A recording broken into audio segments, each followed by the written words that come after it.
Itong mga basher na ito, siguro hindi marunong mag-TikTok, hindi marunong sumayaw. Kaya pati itong bata na si Biancy ay pinagdidisketahan ninyo. Pag TikTok ng bata, gagawan nyo ng issue, ang dudumi ng utak ninyo. Simple lang, ganun lang yon.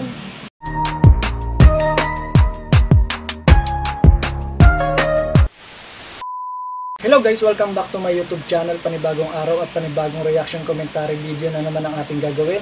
Pero bago tayo magsimula, gusto ko muna kayong batiin ng good morning, good afternoon, good evening kung nasan man kayo mga lokasyon ngayon. Sana sa mabuti kayong kalagayan. At big love shoutout nga pala kay Kuya Bal, Ate Edna, Kalingap Rob, at sa lahat po ng mga Kalingap Reactor. At syempre, mega love shoutout sa ating mga Kalingap Angels dyan. Ayan, shoutout sa mga ka-Danjoy natin dyan, sa ka-Edsy at ka-Jom Carl. Ayan, mega love shoutout. At supportahan natin guys ang mga Kalingap Angel. At supportahan natin si Kalingap Rob, si Kuya Bal, at Ate Edna. Maging yung mga Kalingap Reactor, supportahan natin.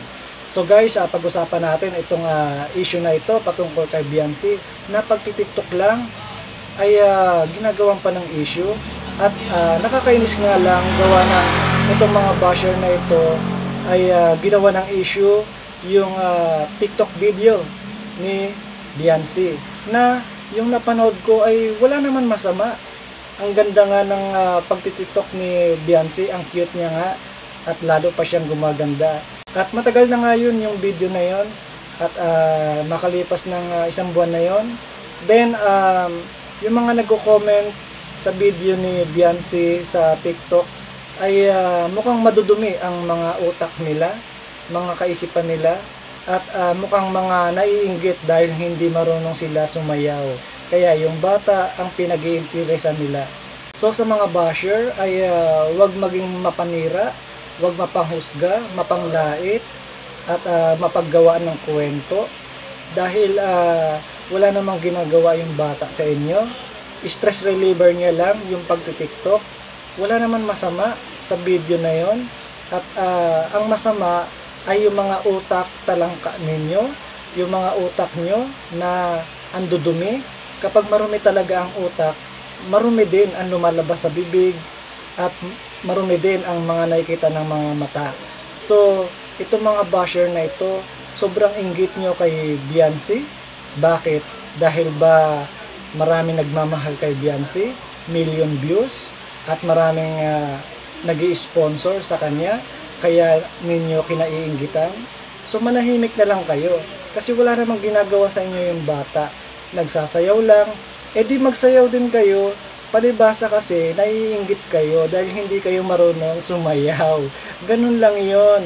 Kaya yung bata ay pinag-iinteresan ninyo, ginagawa nyo ng kwento. Kayo mga basher na ito, wala ba kayo magawang matino? Di ba nga ang kasabihan, kapag inggit, pikit.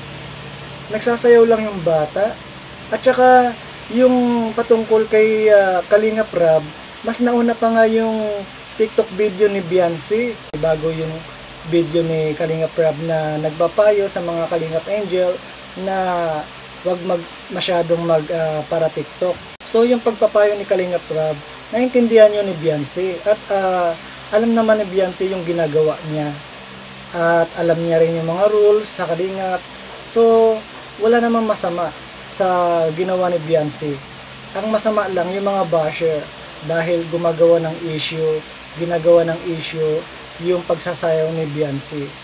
At bakit ba? Kayo ba ay mga perpekto para sabihin nyo kay Biancy na yung dating Biancy ay mas gusto nyo kaysa sa ngayon? Lahat tayo nagbabago. Pero itong bata naman na ito, hindi naman nagbago ng ugali. At kayo lang naman yung mga basher, ang mga may hilig gumawa ng kwento. Itong bata na ito, wala namang ginagawa. Nag-e-enjoy lang sa pagtitiktok. So ito lang masasabi ko sa mga basher ni Biancy or ng Edsy, hindi kayo magwawagi. Gawa ng yung mga pag-uugali nyo, yung mga pangbabash nyo, sa inyo rin yan babalik. Ang mahalaga, si Biancy at Edsy ay masaya. At syempre, nagbibigay kilig sa amin, mga nagmamahal sa kanya. Kaya yung mga basher, pikit, kung inggit, ganun lang yon.